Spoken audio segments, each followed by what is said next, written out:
Sup, everyone. My name is James McCool. I'm the owner of PaydirdDFS.com. My child is behind me. He will be yelling while I do this little production stuff, but it won't matter because I won't actually be doing much of this analysis. I am joined by the ghost of Pablo, who does not have a camera today because he's a poor and doesn't know how to set up his own tech. And joined by Mike, of course, who is going to be helping us out with the NHL stuff as well. Mike, how are you doing today? I'm doing well. It's a fun little slate we got here. We got 10 games, I think. So I'm excited. Yeah. Pablo took notes, so I'm excited to see a streamlined Pablo here and ready to go. Man, I cannot wait to show Pablo this new app that I'm working with. That it's going to just launch his blogging to the next level. It's going to be sick. Pablo, how are you doing? How's your face look? I can see that you're hiding it. My face, yeah. People can't even see the hat I'm wearing. It's very sad. No, I'm doing well. Like Mike said, I dove into this slate about an hour ago and went through every game and took some notes so that Mike and I can be efficient for the people, and we can aim to be done at least about 45 minutes before lock, so everyone has time to build. But it's a good slate, and I think it's big enough where you can play fairly optimally, but also not that hard to sort of focus on the good plays. Yeah, 10-game slates are a lot. Oh, man, there's some echo from Pablo. Tragic. 10-game slates are usually a lot, especially in MLB and NHL, where there's high variance and volatility. But that's one of the things about those sports is that you then get to embrace that high variance and volatility. I personally think that higher number game slates are pretty good. I like a 7 to 10 gamer for these kind of variant sports. Mostly just because it does show that you have a little bit better edge in maximizing your correlations, which is that's your favorite game in the world. It's Damascus's favorite game in the world too. That's also a message for me to, go be a dad instead of doing this. So I'm going to leave it to these guys. Pablo, obviously his mic will work even if his face doesn't. And I'm sure that Mike can have enough face for the both of them. So I'll be here hanging out. If you guys have any questions for me, you can feel free to ask me. If you have any questions for either one of these guys, please do ask them in the comments. With that being said, I'm going to go be a dad and leave it to these guys. All right. I muted myself, Mike, because James had said I had an echo. Hopefully I'm not echoing now. Am I echoing for you? Am I okay? No, it sounds good. I think you're good. Okay, wonderful. And I've got my screen up. Hopefully you're seeing the Paydirt projections. Is that what's showing? Not right now. No, I don't see. I just see the R2 box. Now I see something happening. There we go. Okay, it may just be a little bit laggy. So we'll deal with that. All right, so yeah, let's go through this. For those of you who have tuned in before, what we usually do is we kind of go game by game. I like to approach this from as highest total to lowest total. Think about which lines look good from a correlation standpoint, from a projection standpoint, and then kind of think about ownership and the best way to approach a slate as well. I'll just start by talking about the contest sims. The contest sims today prefer a 2, 4, or 3-man stack over a I don't know why it's shaking like that. It's kind of funny. But 2, 3, or 4-man stack over onslaughts for what it's worth. And we'll talk about where the edge is after we kind of go through the games. It's a 10 gamer, so I think we can play fairly optimally, but there are I think there are some, somewhat sneaky spots as well. If we just hit this from the top here, Colorado is playing Montreal. Montreal's on a back-to-back. Decent game environment with a good game pace, and Colorado 1 is starting to turn into Colorado 1 again. They've kind of gotten healthy. Colorado 2 is also interesting. If we look at their correlation, you've got Colorado 1 here with obviously with McKinnon, who's probably going to be the chalkiest pay up on the slate. Mikko Rantanen, Cale Makar's on the power play with them, and then line 2 we've got Middlestat and Drouin. It is worth noting that Middlestat and Drouin are both only 3,800, and they're kind of starting to produce. Just in the last game or two, Middlestat has done stuff. Drouin scored a goal, and so I don't hate the thought of combining like a McKinnon, Rantanen with one or both of those guys if you need some money, because they do play in the power play together. I think it's a good spot. Colorado will not be sneaking anyway. They'll probably be the chalkiest. At least McKinnon will probably be the chalkiest player on the slate. Any thoughts, Mike, from you on Colorado? The other guy I'll mention is Josh Manson. He remains 2,800 as kind of a punt D-man. I don't know that we have to go that cheap, but if you want to, he's still good value. He takes shots. But I think there's not much to dislike. I think it's just a matter of how do you play them? How do you get creative? You're probably picking between Nico and Makar if you're playing one of them with McKinnon. I think you're playing McKinnon for sure. It's just a matter of then, are you playing Rantanen or Makar?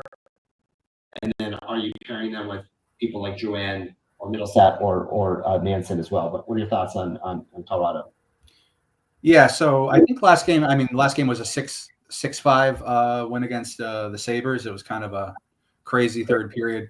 Drouin, I believe, played up on the first line for some of that game with McKinnon and Rantanen. They put Lehkonen with Middlestat and Colton down the second line.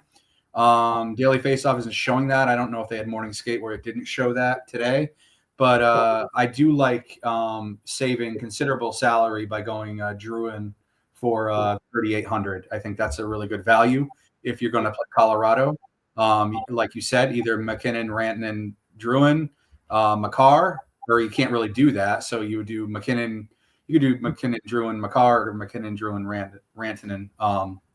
I think that's how I'd want to play Colorado. They're in a really great spot. Montreal has been playing better of late, but they're on the second half of a back-to-back in Mile High. So, it's not a great, spot for them against one of the best teams in hockey. So I like Montreal long-term to be playing better than their average has been, but tonight might not be the time to fade the team playing Montreal, if that makes any sense. So I do think Colorado is in a great spot, but you're going to get ownership on them.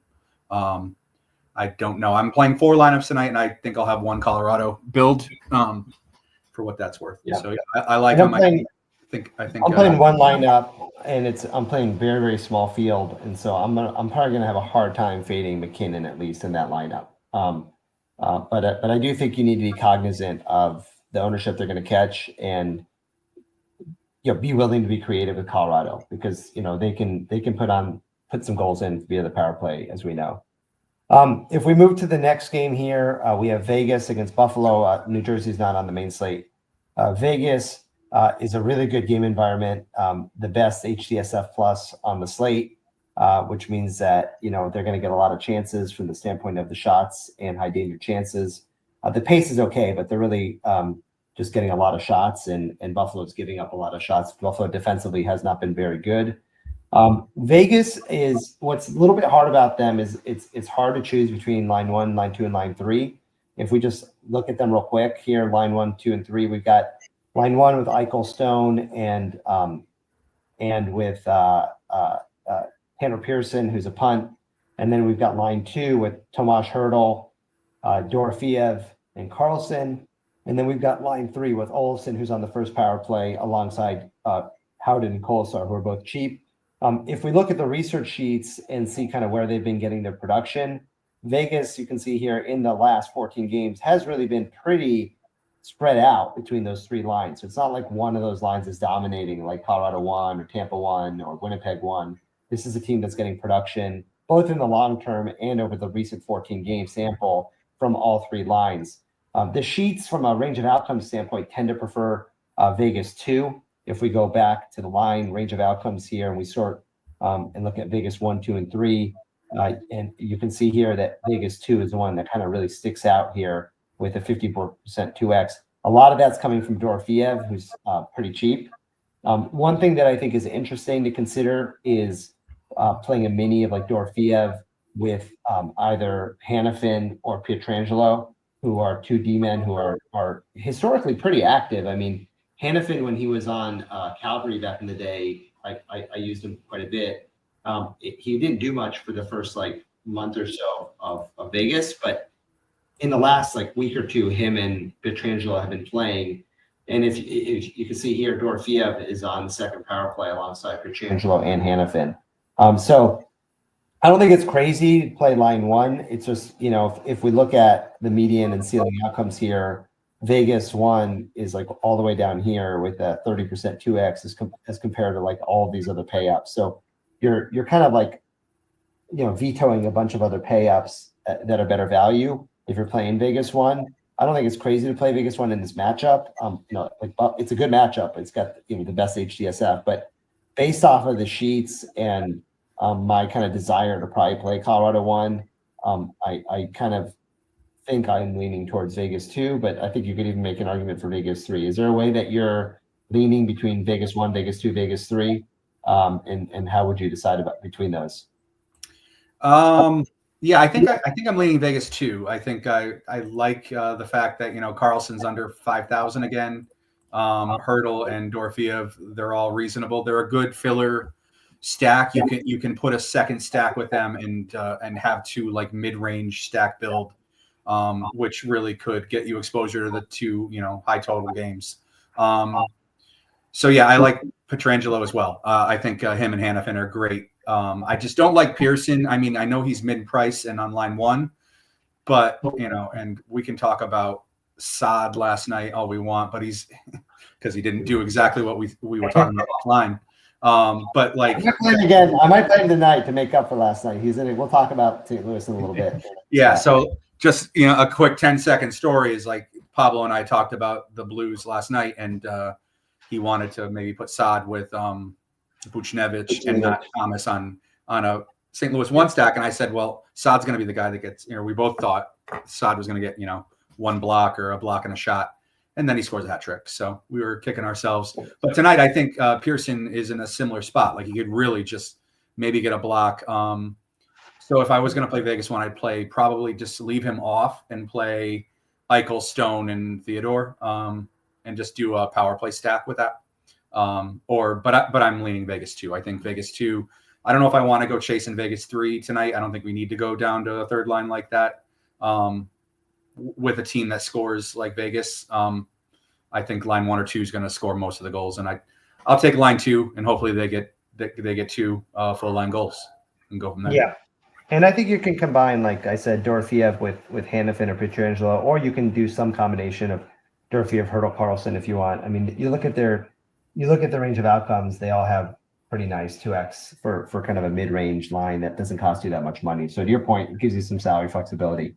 Mm-hmm. Let's move on now to Edmonton. Edmonton is playing Seattle on a back-to-back. Decent game total, pretty good HDSF plus. We looked at Edmonton in detail yesterday because it was a small slate, and Edmonton had a really high total against Anaheim. Edmonton is complicated right now because they have just not been producing for their price, and this is not a new thing. Like McDavid, I mentioned it on the stream I did yesterday by myself. He's 10-1, so he's priced like just as much as McKinnon, and he has like legitimately done nothing now for the last while. I mean, he's had a couple games in the teens, but I really do wonder if he's just not right since the injury he had earlier this season. It's complete speculation. From a range of outcomes standpoint, Edmonton has not a very strong range of outcomes. The sheets have them like way down here. It's the 15th best pay up with a really ugly 19% 2x. The sheets prefer Edmonton 2 again. That has Draisaitl, who has been producing alongside Arvidsson, who missed like 10 goals last night that he could have tipped in, and Podkolzin, who's a kind of a punt. I can't. I don't want to overreact yesterday, but I can't really justify paying up for Edmonton 1, and I feel like the sheets back that up. You will get them at extremely low ownership because they failed so hard at really chalky ownership last night. But I can't really justify them over Colorado. And I know it's not like a 1v1 between those two lines, but you're not playing Edmonton 1 and Colorado 1, so you're kind of choosing. And if I'm going to pay up, I'm not paying up for Edmonton 1 or Colorado 1 when McKinnon is going off every game and Jesus hasn't done anything. But I don't know. What are your thoughts? I mean, I think if I'm playing Edmonton, I'm probably playing some version of Edmonton 2 with Draisaitl. But I don't see myself getting up to Edmonton tonight. Yeah, so Edmonton is interesting. I mean, if you look at their last couple games, the last games into mid-December, they played San Jose, Ottawa, the Kings, Anaheim, Utah, Anaheim. They're not playing great teams. They haven't. They're a stretch of winnable games, and I mean, they lost, a couple of them, but like, I think they're playing down to their opponents in some regard. And I mean, I don't know why Hyman's on line 3. Like Connor McDavid and Zach Hyman are attached to each other, like almost always, and now Hyman's line 3, Connor Brown's line 1. To your point, McDavid's not shooting. Like 2 years ago, he just started shooting and scoring goals all the time. Now if you look, I can't remember the last time he hit a shots bonus. It's been a while. So there's like no floor for a player that's, 10,000, which is tough. That being said, they're playing Seattle, which can leak goals, and they've got Grubauer in net, which isn't their best goalie. And, I can see Edmonton winning a 5-2 game and somebody, scoring a couple goals, but I would go Draisaitl's line definitely with Arvidsson, and maybe just mini those two. Bouchard is the power play shooter there, quarterback. He's dangerous if they decide to leave him open to cover the other guys more. But he's expensive. So that's what I would go, mini it, Draisaitl, Arvidsson, maybe put Podkolzin, but that's where I'm leaning on Edmonton. I just would rather see Hyman on line 1 with McDavid before I start playing Edmonton 1 again. Yeah. I think we're on the same page there. Next we have Dallas. This is a broken record. Dallas just continues to be in really good spots. I mean, I feel like they're our team this year. They're kind of like the Paydirt team. We play them like every slate. You can see here they've got a really strong HDSF plus, second best on the slate behind Vegas. A really, really good game pace. I mean, this should be like a really fast paced game. And the only thing that's hard about Dallas is choosing between line 1 and line 2. And this has been the case now for like the last 2 weeks. Is if we look at line 1 and line 2, you've got a lot of guys who are underpriced relative to their production. I mean, Robertson has like crept up a little, but he's still only 5,700. I've said this like every single slate talk we've done over the last 2 weeks. Rupe Hintz is producing. He's 5,500. Jamie Benn is 4,200, and he's paired with Wyatt Johnson on the second line and on the first power play. Like the only guy I don't like, and then by the way, Matt Duchene, who's not on the first power play but is on the second line with Ben and Wyatt Johnson. Now he's producing too all of a sudden, right? So basically, like anyone on line 1 and line 2, I like. I don't think I'd go all the way down to line 3, although I don't think Stankoven's a bad player. It's just they're just not getting enough production out of that line right now.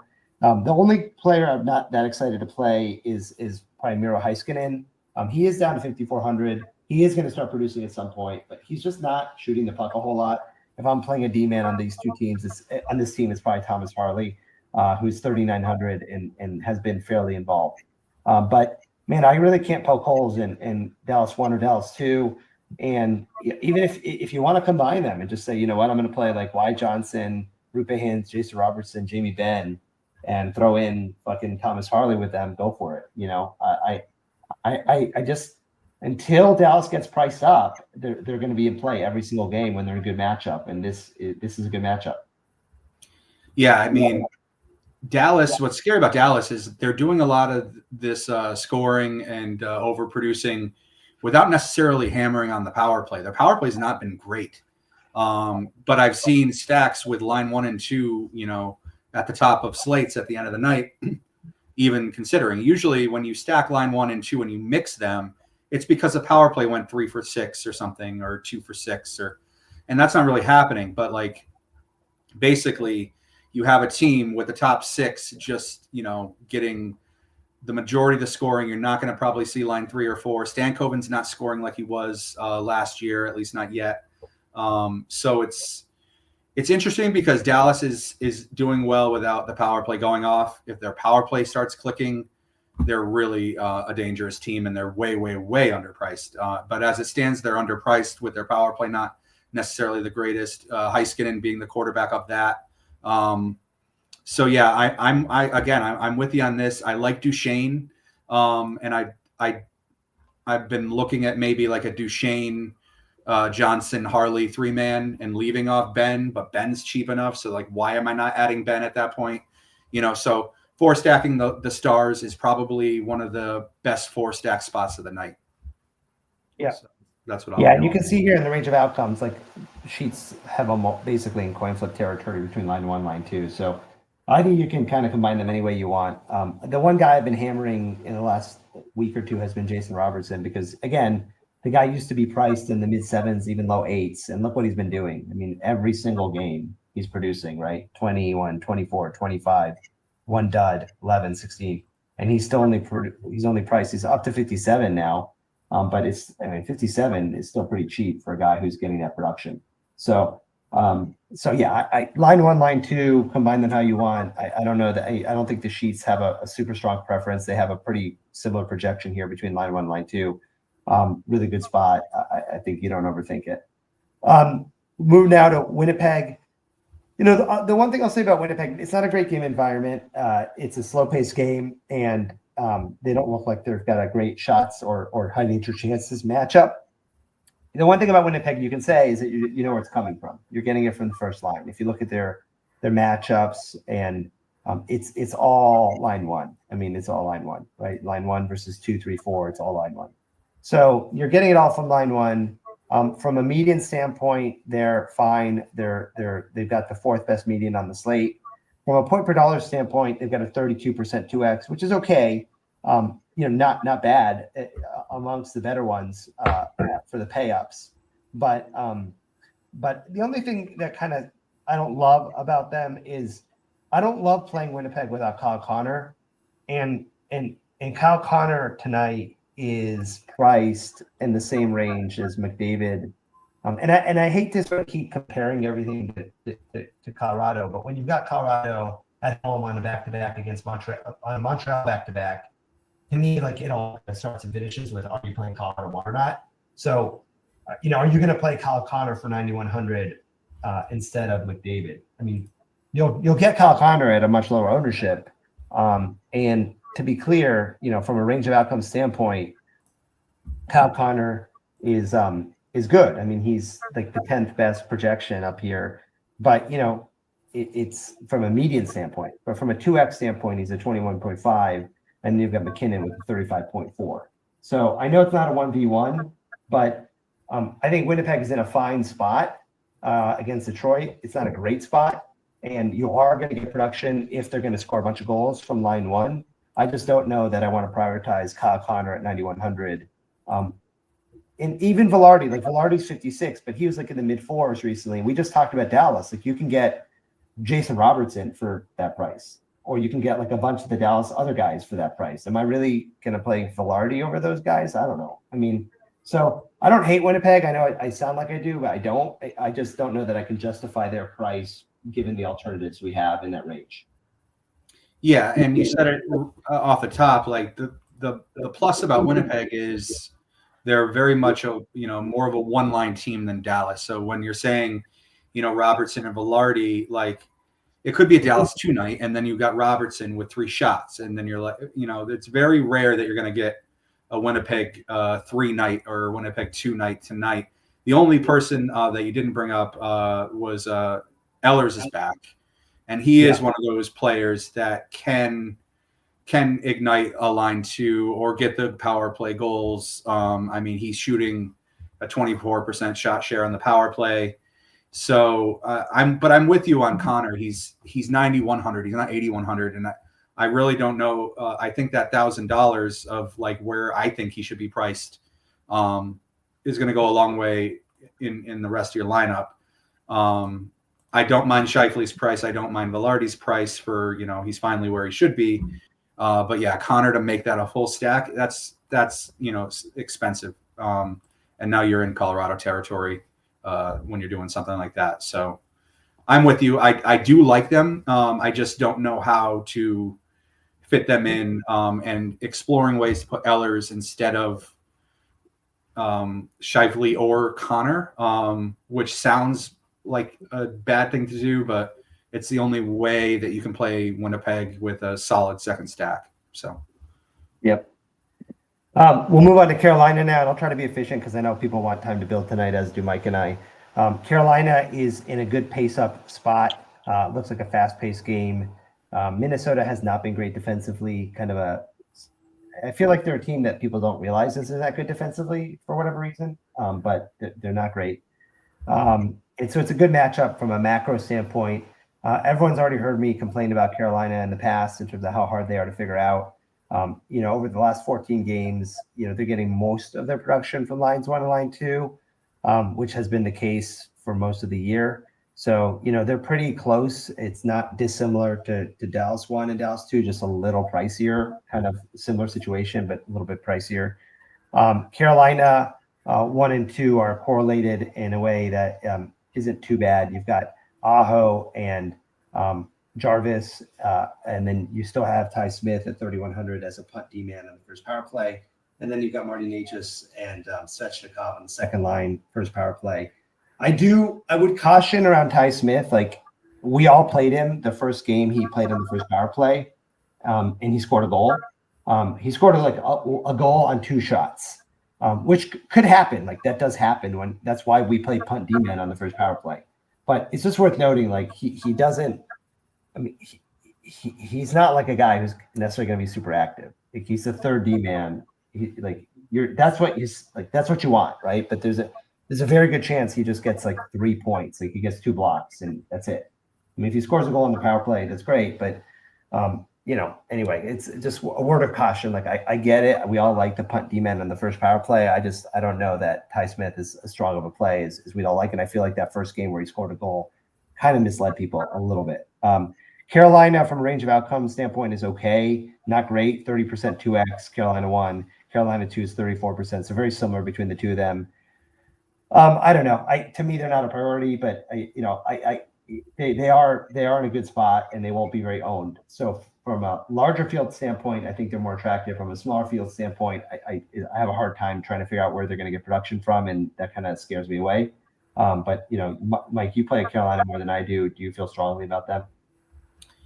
It's tough because they are in a pretty good spot. I mean, Minnesota's not the greatest spot, but they are in Carolina, first game of the new year down there in Raleigh. I do like them, but again, I feel like I like every line 2 tonight. I don't know what my problem is, but I do. Svechnikov, like, I keep waiting for him to return to form, and I mean, looking at his game logs, it doesn't look like it's coming. But I like Necas. I'm with you on Ty Smith. I don't think I'd play him. He's 3,100, and you are just hoping for like a screen goal or something, because he's not going to get you a shot bonus, and he's not going to get you a block bonus. He might get two assists or something too. He could do it that way. So he's not the worst play in the world, but I'm probably not doing it. So line 2 maybe. But yeah, it's tough. Or line 1 again. Like, it's. Aho, how expensive is he? 6,700 now. That's not bad. Yeah. So yeah, Aho and Jarvis. Yeah. So they're actually cheaper than line 2, which I didn't really just assume. Yeah, their price is all like okay. Like, you kind of want to see this 2x kind of in the 35-45% range for guys who are in the 6Ks. So they're like a tad overpriced for their projection, but not bad. It's mitigated by the fact they'll be unowned, which is why I kind of like them for a larger field. But for a smaller field, I just don't know that I get there. But yeah, I think line 2 is fine. Line 1 is okay as well. And if you want to take a chance at Ty Smith, she think he's really strong value because he's a punt and he's on the first power play. But just be aware his floor is literally like 1 to 2 points. Columbus is an X team here. We say the same thing about Columbus every slate, which is like, man, they just keep producing. Like, every game they have is a high scoring game, and it's all coming from line 1. The spot is not great. I mean, it's a slow paced spot with a bad HCSF plus. So yeah, I keep saying to myself, man, eventually Columbus is not going to produce, right? It's a little wild, how much they've been going off over the last month. You can see here, it's all coming from line 1. You see this green, like, all across the way here. It's all line 1. From a median standpoint, they don't look great. So I'm comfortable fading them. Voronikov is getting a little pricier. He was like way underpriced for a while. But they are fully correlated with Monahan, Marchenko, Werenski, and Voronkov. I want to hate on Werenski. I hate on him all the time because he's 8,500. He's like Roman Josi pricing. But the truth is, like, dude has just been going nuclear, right? Like 45 points, 25, one dud at 7, 38, 38. So, like, man, it's justified. It's a justified 8,500. He's going ham every fucking slate. My heart wants to fade them. It's hard to knock the production, but the spot is not great, and they're getting a little bit pricier. I don't know. Is Columbus a priority for you? No, I don't think so. You need to take some stands, and I feel like we kind of like a lot of stacks tonight. I have to not like a spot, and I think I'm going Columbus is one of them. And if I don't mind Werenski as like a one-off, which sounds weird, but he's just been that dominant and just accrues points no matter who's scoring. So yeah, if you look at the top of the board for D, you've got Makar and Werenski. Like those are actually like two great plays. I think that you can justify playing either one of those. Probably Makar with more of his line mates. But yeah, it's tough. I just don't want to play Columbus one against a slow-paced back-to-back St. Louis team. As much as it's an okay spot, but yeah, I don't think I am because they're a little too expensive for me now. Yeah, they can score. You can see Werenski's median and ceiling are up here with Makar, but I don't know. I'd rather take Makar if I can fit him in with McKinnon for $200 more in a better spot. I don't know. I totally understand Werenski's been going nuclear every game, but at some point they're not going to have a game where they go crazy. Yeah, this might be it. Toronto is our next team. Austin Matthews is back. I don't love playing players back from injury. I just feel like it takes a little while to get the grease off, the rust off rather, grease the wheels. Decent team total, okay HTSF plus. Boston's not a bad matchup, but not one that's like great either. When we look at Toronto's production, it's been mostly coming from Toronto 2 with Tavares and Nylander. Obviously, that's going to change with Matthews coming back. You've got Matthews, Marner, and Nyes together as one of the pay-up lines. Over the course of the year, line 2 has been producing more. Over the last 14, it's been all line 2 with a little bit of line 3 because Matthews was out.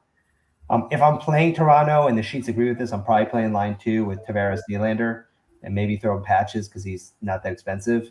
But I'm probably not playing Toronto on this spot. I don't know. They're not a priority for me. Toronto 1 has a good median, but a really bad 2x because Matthews is really expensive. So I can't justify that. And then Toronto 2 is down here, and they're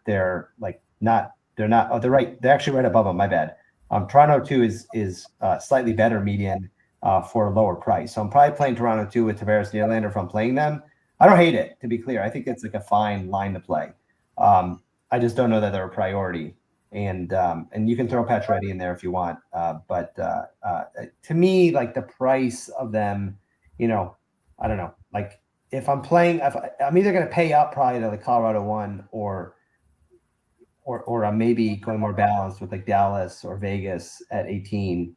Toronto's price they're just kind of priced like a little bit in no man's land with their pricing tonight. But I don't know. Is Toronto a priority for you? I mean, maybe you're a little more bullish on playing Matthews. He's 9,800 coming off injury. So, but I don't know. My guess is that you probably like Tavares and Nylander, but how do you feel about it? Yeah, I mean, it's interesting that they're bringing Matthews back. I mean, they're playing tomorrow, which you're going to bring a guy back. Like, wouldn't you want him in the second half of a back-to-back against a lesser, opponent? So that makes me think he's healthy if they're going to play him on the front of a back-to-back, unless they're going to rest him tomorrow. But I mean, just the uncertainty. I need to know for 9,800, I'm getting a player that's going to play 20 minutes, and I don't know for sure if he's going to play 20 minutes and be Austin Matthews. He was out for about, the same amount of time in November from the 3rd to the 30th. He came back and he was playing 20 minutes with 2 assists. So, I mean, it's not out of the range of outcomes that he does get the 3-point bonus and line 1 does things. But yeah, I just think there's too much uncertainty. I don't think I want to play line 2. If I was to play Toronto, I kind of different from you. I think I would go line one and just play and use Nice as the value to make it work. But I don't think I'm doing it now, but I almost want to, just because it will be the lowest you'll get Matthews on like any slate, basically, I think. Yeah. Play. So that's a fair point. You'll get him at nothing ownership, that's for sure. Yeah. Let's move on to Nashville. You know what the sheets are going to think. Nashville, to be fair, they're in a good spot. Calgary has not been great. They haven't been terrible, but they've been great. Decent HDSF plus. The truth about Nashville is just that they're due for aggression. I mean, they're shooting the puck a ton, and I watched them last night because I played a couple teams last night, and Nashville was one of my teams with Forsberg, Marchessault, and Stamkos, and they're getting all their production from that first line. I mean, it's kind of one of those teams where over the course of the season, it's mostly coming from that first line. They get a little bit out of O'Reilly and Nyquist, and now they moved Evangelista from line 3 up to line 2. But it's mostly coming from line 1. The sheets, as we all know, love them. The range of outcomes is really, really strong. They've got by far the best 2x of any of the pay-ups and the best 3x. So from a point per dollar standpoint, Stamkos and Marchessault are just really cheap. And then Forsberg is not crazy priced, but not as cheap as Stamkos and Marchessault. I think it's interesting to think about playing Nashville with like Dallas, because you can play a balanced build if you want to fade Colorado, because you can play like Stamkos Marchessault or some version of Stamkos Marchessault Forsberg, and then you throw in like Dallas with whoever you like from line 1 and line 2 and play a balanced build. So I don't dislike Nashville. I never disliked Nashville. I totally understand why the sheets like them. They're shooting the puck a lot and they've been underperforming. It's kind of like a running joke at this point, but I'd focus on line 1, and I think they're fine, and the sheets think they're really strong. But I don't know that they're a super priority for me, but I have no problem whatsoever playing them. Like they're definitely in the one of the teams I'm thinking of playing, and if I'm playing them, I'm playing some combination of Forsberg, Stamkos, Marchessault. I will say I'm not playing Roman Josi right now at 7,600. He has done nothing to justify that price so far. Yeah. Line one is good. I mean, looking at Stamkos's price at 5,700 and Marchessault at 5,900, those are reasonable. Forsberg 7,400. They're coming off a back-to-back. But yeah, line one's in a good spot. Nyquist down at 2,800. That's punt level. So you got to consider that. I don't know if he's on first power play. I don't think he is. He's not. No, he's not. He was at one point. And then, what's O'Reilly? O'Reilly's 4,400. So yeah, there's value on Nashville, or there's, a reasonably priced line. So you could really go either way. They are in a pretty good spot against Calgary, who likes to, shoot the puck and change possession. But yeah, it's I like Nashville. I don't love Nashville. The sheets love Nashville because they always do. So take that for what you will. Yeah. Yeah, so Stamkos Marchessault is probably where I'd lean if I'm playing them. It's worth noting Svechkov was just called up yesterday to fill in for Novak, who's out, and so he's really cheap. And he shot the puck a lot last night. He got close, but he was in the AHL 2 games ago. So anyway, but if you needed 2,500, cheapie. And Weissblatt, by the way, shout out to one of my fellow Jews. Weissblatt made his NHL debut last night, and they showed him and his parents, and it was kind of cool. His parents are both hearing impaired, and it's just like really cool to see him playing and his family out in the stands. And he's got like very weird family names. By the way, his name is Ozzy, and his sister or brother, I'm not sure which one, is named Orca, and then the other one has some other word, like ocean or something. Look it up on Wiki. I looked them up on Wiki. Anyway. This is why you come listen to us, because we watch hockey and we know weird stuff. Yeah. Next we have St. Louis. So let's talk about St. Louis. St. Louis is not in a great spot against Columbus. It's fine. HCSF is okay. St. Louis is not a good team, but neither is Columbus. And Columbus does tend to get into shootouts. I half joked before, because it's not a complete joke, that I might play Saad tonight. Because if you look at St. Louis, Brandon Saad is still 2,700. It is a little bit chasey, I will admit it. He scored his first goal in like 20 games last night, and then he scored 2 more to get the hat trick. But it's just worth noting. I mean, he is 2,700 on the first line and the first power play. And Cam Fowler, who did nothing yesterday, is still 3,400 on the first power play. And so you can play Saad and Fowler as a mini for, $6,100. And if you want, you can throw Buchnevich in there for 4,700 because you'll probably get a helper of Saad scores. Or for that matter, Thomas, although Thomas is a little bit pricier. And when I thought I was maybe just being a little bit chasey, I then took a look at the range of outcomes and looked at St. Louis, and lo and behold, Brandon Saad, 59% 2x, which is like outrageously good value.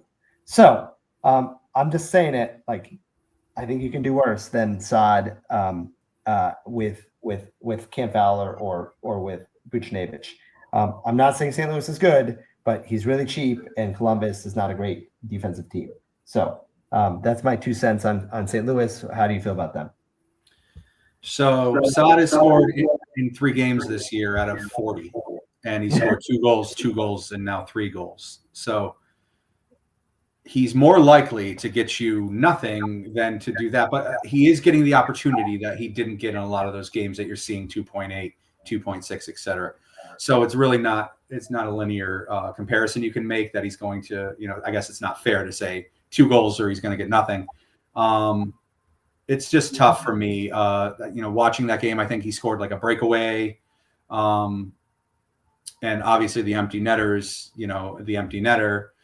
And I forget how he scored his second goal. So, I mean, he's getting opportunity, but he did get some bounces last night. It is chasey, but sometimes being chasey, you get rewarded. So, you don't want to just like make a lineup that you think other people will think is cool. Like if it's chasey, it's chasey. And if it makes you money, it makes you money. So all that to say, I'm not going to play him. But I totally see the reason to play him at that salary for sure. Just know he's only scored in 3 games, and he doesn't seem to be a guy who gets assists, and be okay with zero floor from him for that price. Yeah. I'm going to run through the next set of games fairly quickly so we can answer any questions and then get people to building. And these are the lower total games. I'll kind of do them in batches and then get your 2 cents. Calgary's the next team. I've taken my own notes that you guys are just going to have to trust me on since I won't show the range of outcomes for everyone. The only thing I'll say about Calgary is that they're cheap. Zari is still only 3,600. You compare him with Sharangovich as a mini together, the two of them. Kadri has been producing pretty consistently. He's only 59. And then you've got Coleman, who's 42, who's been pretty good as well. So the hard thing about them is they're hard to correlate. Like you're either playing Kadri on his own, or you're playing, Coleman on his own, or you're maybe doing a mini of Sharangovich and Zary. I don't love them. I think they're fine value. The sheets think that Calgary 3 is really strong value. Like of the punt lines, it's one of the best ones with Sharangovich and Zary. That's my 2 cents on Calgary. I'll do these in kind of threes. LA, I don't have much interest at all in. There's just nothing I like on them. Deneau is cheap, I'll say that. But, not a great matchup against Tampa. Doesn't stick out from a game environment. Correlation isn't super good. So they're not really on my radar tonight. This is one of those teams that I'm just eliminating for me. And then the third one I'll point out here is Boston. I'm doing these again in order of game total. Toronto's actually not a bad matchup. I do think Pasta is going to go completely overlooked because of their total, and it's worth pointing out that he has been starting to produce, pretty consistently now. He's kind of like starting to become himself again, where he's scoring or assisting and getting 6-7+ shots on goal every single game. So, I think you can count on him to be pretty active and productive. Lindholm is cheap at 4,500. I don't know. McAvoy is tempting at 5K, but he just hasn't been producing much. But I don't think Lindholm Pasta is a terrible mini. Marchand is down to 5,500, but he hasn't been very productive. Any thoughts, Mike, on Calgary, LA, or Boston? I'm with you on all of that. Boston is interesting, but like they're just not clicking as lines for me to play them. I mean, you can one-off Pasternak. Lindholm and Marchand are cheap enough, but yeah, I'm just not convinced I want to play Boston tonight against a strong defensive team in Toronto. Toronto's been strong defensive wise, and now Matthews is back. No thanks on Boston. And Calgary is cheap, so you might be able to get a filler line out of them. And the Kings against Tampa with Vasi, I just want to stay away from that as well. Yeah. Again, I'll do these in threes. Next, I'll do Seattle, Tampa Bay, and Buffalo. My note for Seattle is, they're cheap. I don't know how to pick between these lines and who to play. Like, nobody's been consistently producing. They are really cheap, so if you need a punt line, you can play one of them. Tampa Bay has a shockingly low total. I don't know what's going on there. It's like weird. Like, they've been one of the best teams, and they've got Cooch, Point, and Gensel, but you never see Tampa with such a low total. The sheets think they're good from a median standpoint. They're up here as second best line, but from a point per dollar standpoint, they're really hard to justify. They've got a really bad 2x and 3x. So they're just really expensive for a really low total game. And then next we have Buffalo. The only thing I wrote for my notes on Buffalo is that Zucker is really cheap. Zucker's 4,200 on the first power play, first line. And, he's been doing pretty well over the last 3 games. He had a Hattie last game, and then he scored in 4 out of his last 5 with a Hattie his last game and a bunch of shots on goal. So I think Zucker's underpriced. Tate Thompson is 7,700. He's been doing okay, but I don't know that I can justify him. I'd probably just be looking at Zucker as a one-off. But yeah, Seattle, Tampa, Buffalo. What are your thoughts for these teams? Tampa is super, super high price. Somebody said it in the Discord, and I agree. You can't play them. I mean, they're not priced down for a matchup against the Kings. And their total super low. I will say the Kings aren't as defensive as last year. Same as Carolina. Like, sometimes people put these teams in boxes of like, hey, good defensive team, and then years go by and they don't change their outlook on them. Carolina and LA are kind of like that. LA's not as defensive or strong as last year. However, they are getting healthier, so maybe they will get there. With that being said, Tampa's not discounted at all. I can't play them. Seattle, no, I don't like Buffalo or Seattle as well. I'm just not playing the Kraken against Edmonton. I don't care that they're on the back-to-back. So, yeah, I'm with you. Nothing stands out from those teams. Okay. And then the last 4, Utah, Minnesota, Detroit, Montreal. My notes for Utah is they have some value. The sheets think they're okay. They don't think they're great. Cooley has been producing. Schmaltz is only 4,400. You can go all the way down to Krause, who scored last game. I don't know that I would do that, but he is min-priced at 2,500. It's not a matchup that stands out, but, they're relatively cheap. I don't think I could justify Gunther or Keller in this matchup against Dallas and Ettinger. Minnesota, they're correlated. I mean, that's the best I could say for them. You got Zuccarello, Faber, Rossi, Boldy, and you got Eck all on the first power play. But not a matchup that really stands out for me. I don't think they're a priority. And then Detroit, my note on Detroit is Detroit 2. The sheets like Detroit 2 a lot. A lot of that's being driven by Patrick Kane. Patrick Kane is 4,500. Patrick Kane is producing. I mean, he's been having lots of good games. You can see he's got a 3-game goal streak on with 4 shots on goals last game, assist in 2 of those games as well. So Kane for 4,400 is really, for 4,500 rather, is good value. And Cat at 5,800 is not bad either. He's been producing alongside Kane on that line. So I do like Detroit too. You can play Kane to bring Cat as a mini. Sater's okay, but 6,100 is a little pricey. And then lastly, we have Montreal. Montreal, it's worth noting that Colorado has not been a good defensive team this year, but they are getting healthy. I think they're going to be a better defensive team. They aren't a back-to-back, but they should be pretty fresh after the New Year's break. Slavkovsky is only 4K. I don't think you're getting up to Suzuki or Caulfield. I'm probably not playing Montreal, but I get it if you think, on a back-to-back, you could maybe game stack it. But those are my notes on them. Utah has some value. Minnesota's correlated. Detroit 2 with Kane and DeBrincat is interesting. And, Montreal is, I don't know, whatever. They've got I don't think I'm playing them on the slate. Yeah, I would say Montreal, maybe you could punt like Gallagher at 2,700, maybe.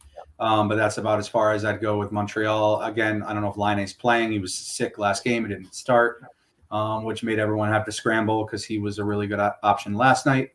I'm with you in Detroit. I mean, I think Kane is underpriced at 4,500. He's he could be worth a look, either as a one-off or with DeBrincat. If you wanted to game stack that with Winnipeg, that's not the worst thing in the world. Granted, it's Hellebuck and net, but goalie is goalie, so don't overthink that. And I forget what the last team you said was. And the last team was Utah. Minnesota. Oh, Utah, rather. Utah, yeah. Yeah. Kraus, 2,500. You could do worse if you're looking for a punt there. Cooley, Gunther, McBain. I have a soft spot for that line, but they're going against Dallas, so I might not be the night to have a soft spot for that line. So, that's it. And then the last thing I'll say here before we answer any final questions is just if we run the Sims and kind of show what they're showing here. Let me reload. I think I messed it up there by doing that. I just want to show where the edge is with some of the players. If they don't run, I took notes earlier. For some reason, they may not be loading right now. I don't know what's going on. Mine aren't running. Yours aren't running either? Well, I just got red. There we go. So again, something's going on. There's an issue with the Sims. Well, when I ran them earlier, Colorado, Nashville, that's what stuck out. McKinnon, Stamkos, Marchessault were really the guys that stuck out, and you can see that here in the top lines. That was kind of my takeaway was Colorado, Nashville. If you're going to prioritize them, and then there was also 4-man and 3-man stacks over onslaughts. So I know we've been team onslaught this year, but for this slate, it seems like 4-man and 3-man stacks maybe a little more viable. So in summary, I think you've got pay-ups with Colorado, Vegas. You've got Winnipeg 1. You've got some mid-range teams in Dallas 1 and 2, Nashville 1. And then we've got some value in St. Louis on Calgary. And then some one-offs that we talked about in Kane, and then some cheap D-men with Cam Fowler, Ty Smith, if you want to use that. So I think it's a pretty open slate. The biggest decision you're really making is, are you playing Colorado or not? Once you've decided that, if you fade Colorado, you can kind of do whatever you want, I think, because they're going to be pretty chalky. If you do play Colorado, just, the bigger your field size, just be aware that you're going to need more and more leverage if you're using Colorado. I'm okay using them because I'm playing really small field. I think you're even okay to use them for larger field, just because it's a 10 gamer and ownership won't be that crazy. But just make sure you've got something in there in your second line or in your value that makes you stick out a little bit. Otherwise, you're going to be, 2v2ing versus people. Any final thoughts from you, Mike? Yeah, I'm with you, Colorado. If you play them, figure out what you're doing besides them, because that's going to be important tonight. I don't mind Winnipeg 1 just because of how they funnel their scoring. Carolina isn't in a bad spot if you can figure out what line's going to score tonight, or maybe all 4 do, and then you get pissed. It's Dallas line 1 and 2, like you said. Nashville's in a good spot. Vegas is in a good spot. Edmonton will be unowned, and who knows when they're going to light up the score sheet. So I'm with you. It's a pretty open slate, and it all starts with the first game of the night, which is Colorado. So you have a lot of 7 o'clock starts, an 8 o'clock, a 9 o'clock, and then 3 10 o'clock. So there is a late swap aspect to the slate, and you can be in the Discord if you want to chat what you want to swap off of, depending on how the 7 o'clock games go with your lineups. Cool. Yeah, we'll be in the Discord, and good luck to everybody. At least we've got a half an hour to build here, so I'm only making one lineup, so I should be okay. But we'll be in the Discord, and I'm sure we'll be back doing another site soon. Please join Paydirt if you haven't, because I don't think there's any site that's got better projections, especially for hockey.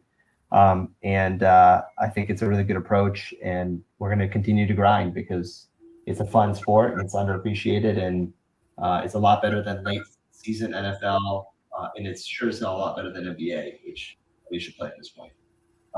I know that's very biased, but that's how I feel. Anyhow, good talk with you guys. Thanks, Mike, for taking the time, and we'll be in touch soon. Let's do it. All right, see ya.